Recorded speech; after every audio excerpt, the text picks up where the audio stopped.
Assalamu alaikum students. I hope you all are fine and doing well. Today is 4th April 2026 and day is Saturday. और हमारा जो lesson चल रहा है वो है unit number 4 financial arithmetic and our today's SLO is identify and differentiate between selling price, cost price, loss, discount, profit percentage and loss percentage. तो इसको मैं ऑलरेडी आप लोगों को बता चुकी हूँ, लेकिन रिपीट कर लेते हैं थोड़ा सा। जी बेटा, आपको स्क्रीन पे नज़र आ रहा होगा, मैंने बुक ओपन की है।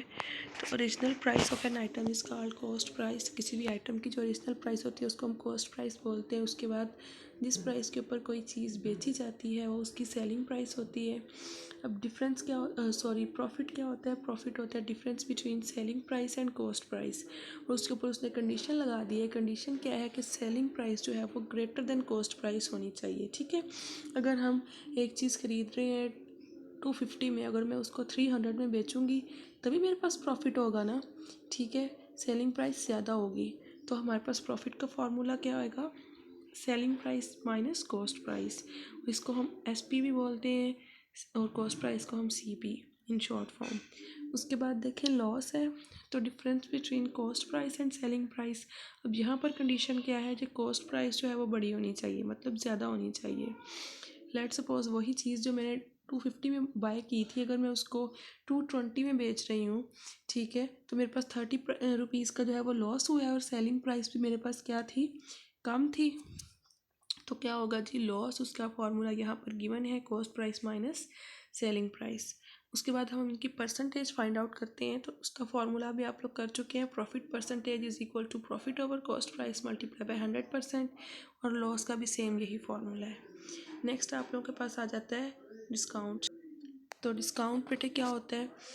डिफरेंस होता है ये भी between marked price and selling price. और मार्क्ड प्राइस क्या होती है? नोट ग्रामर पे हम पढ़ चुके हैं कि जो ओरिजिनल प्राइस होती है, जिसके ऊपर हम मतलब जिस तरह से टैग लग जाता है किसी चीज़ के ऊपर, हमने इसको इस चीज़ इतनी प्राइस में बेचना है, ठीक है, तो वो उसकी मार्क्ड प्राइस होती है। और अगर कोई शॉपकीपर उस मार्क्ड प्राइस से भी उसकी जो प्राइस है वो कम करते तो हम उसको क्या बोलते हैं? डिस्काउंट बोलते हैं। ये इसका फॉर्मूला आ जाएगा। और डिस्काउंट की परसेंटेज कैसे निकलेगी? Discount over marked price multiply by 100%। उसके अलावा हमारा जो आज का टॉपिक है बेटे वो है question number 5 to 8 of check 4.1। तो क्वेश्चन नंबर 5 से स्टार्ट करते हैं।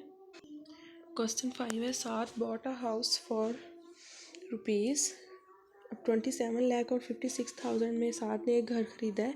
And after a few years of staying, कुछ साल वहाँ पर रहने के बाद ही sold it for a profit. उन्होंने ये नहीं कहा उसने इतने में बेचा है, वो कह रहे हैं कि उसने इतनी प्राइस में बेच दिया कि उसको प्रॉफिट इतना हुआ है, 1,52,000। अब हमने क्या बताना है? हमने बतानी है जी selling price of the house. तो सिंपल है, सबसे पहले हम जो गिवन डाटा है उसको लिख लेते हैं। उसके अलावा प्रॉफिट का फॉर्मूला यूज़ करेंगे। उसके बाद सॉल्यूशन पे आते हैं। आप लोग अपनी नोटबुक्स ओपन करें। जी बेटा, मैंने पेज रेडी किया हुआ है, टॉपिक लिख लिया है हमने। और हमारा जो सॉल्यूशन है उसमें सबसे पहले हम लिखेंगे कॉस्ट प्राइस क्या थी सात के घर की?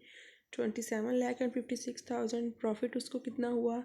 1,52,000। सेलिंग प्राइस हमने बतानी थी और हमें प्रॉफिट का फॉर्मूला पता है, selling price minus cost price होती है। अब हमने ये फाइंड आउट करनी है, तो हमने क्या किया, इसको इस साइड पे ले गए और प्रॉफिट जो था वो आपका इस साइड पे आ गया और प्लस हो गई जी इसमें कॉस्ट प्राइस। ठीक है, क्योंकि कॉस्ट प्राइस इधर माइनस हो रही थी ना, जब इसने उस साइड पे जाना है तो इसने क्या हो जाना है? प्लस हो जाना है। ठीक है, हमने प्लस किया तो आंसर आ गया मेरे पास 29,08,000 में उसने उसको सेल किया है। तो हमने कहा selling price of house is 29,08,000। Next आते हैं क्वेश्चन नंबर 6 की तरफ। जी बेटा, क्वेश्चन 6 में वो कह रहे हैं selling price of a pair of shoes is 4,560 and shopkeeper suffered a loss of ₹912। मतलब सेलिंग प्राइस उसने कहा है ये थी, लेकिन उसको जो नुकसान हुआ है वो ये है। हमने बताना है उसकी एक्चुअल कॉस्ट क्या थी, कॉस्ट प्राइस क्या थी। तो लॉस का फॉर्मूला यूज़ करेंगे। ठीक है, उसके बाद हमने क्या करना है, अगेन वही चीज़ सेम आ जाएगी कि यहाँ पर वो वैल्यू माइनस हो रही थी लॉस में, उसको उधर जाके क्या हो जाएगी? प्लस हो जाएगी। तो आपके पास इसका आंसर आ जाएगा। क्वेश्चन 7 देखते हैं। Find the discount offered by a wholesaler if the marked price of an air conditioner is rupees 16,000 and its selling price is rupees 14,500। वो कहते हैं होल सेलर ने डिस्काउंट कितना दिया आपने बताना है। अगर मार्क्ड प्राइस जो है वो एयर कंडीशनर की 16,000 थी और उसने उसको बेचा कितने में है 14,500 में। तो इसमें हम सबसे पहले गिवन डाटा लिखेंगे, उसके बाद डिस्काउंट का फार्मूला जो कि mark price minus selling price है वो यूज़ करेंगे और डिस्काउंट निकल आएगा। ठीक है, उसके बाद लास्ट क्वेश्चन है क्वेश्चन नंबर 8। इसका सोल्यूशन मैं आपको कर दूंगी, तो उसको देख लेते हैं।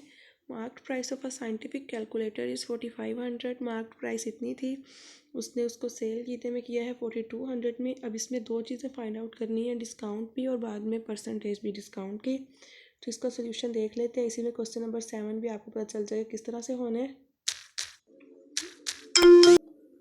जी बेटा, हमने लिखा जी मार्क्ड प्राइस कैलकुलेटर की, उसके बाद सेलिंग प्राइस मैंने यहाँ मेंशन कर दी। डिस्काउंट का जो फार्मूला था वो मैंने लिखा इधर, जो कि था जी marked price minus selling price.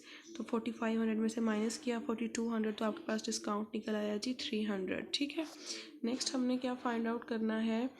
अब हमने डिस्काउंट की परसेंटेज निकालनी थी, तो मैंने डिस्काउंट ऊपर लिखा, उसकी जो मार्क्ड प्राइस थी 4500 मैंने नीचे लिखी, मल्टीप्लाई बाय 100%। इनकी कटिंग की, ये 2 ज़ीरो ऊपर वाले ज़ीरो से कट जाएंगे। फिर 3 के टेबल में 3 1s are 3 and 3 15s are 45। तो यहाँ पर क्या बच गया 100/15। इसको मज़ीद कट किया मैंने 5 के टेबल में, तो 5 3s are 15, 5 2s are 10 और 0 20/3। उसके बाद बेटा मैंने इसको डिवाइड किया, देखें साइड पे किया हुआ है 20 को 3 पे, तो आंसर मेरे पास आ गया जी 6.66। अब आगे उसने ऑनवर्ड एज इट इज़ जाना था, तो मैंने यहाँ पर उसको राउंड ऑफ करके लिख दिया। डिस्काउंट की जो परसेंटेज है वो है 6.67। ठीक है, रिमेनिंग क्वेश्चन जो हैं वो आप लोग खुद से करेंगे। अभी आपको यहाँ पर स्क्रीन पे शो हो रही होगी होमवर्क की स्लाइड। तो होमवर्क टास्क आपका क्या है, सबसे पहले एक क्वेश्चन है व्हाट इज़ अ डिस्काउंट। तो डिस्काउंट क्या है, उसका आंसर गिवन है। Discount is a reduction. Reduction का मतलब क्या होता है, कमी in the price of an item. जब हम प्राइस में कमी करवाते हैं तो उसको हम क्या बोलते हैं, डिस्काउंट। MCQ है what happens when the selling price is lower than the cost price. जब सेलिंग प्राइस क्या होगी जी, कम होगी, कॉस्ट प्राइस ज़्यादा होगी, तो ऑब्वियस सी बात है हमें क्या होगा, लॉस होगा। ठीक है, उसके अलावा क्वेश्चन नंबर 5 to 8 करेंगे आप लोग चेक 4.1 के। It's all about today's work and fee मान अल्लाह, स्टे सेफ।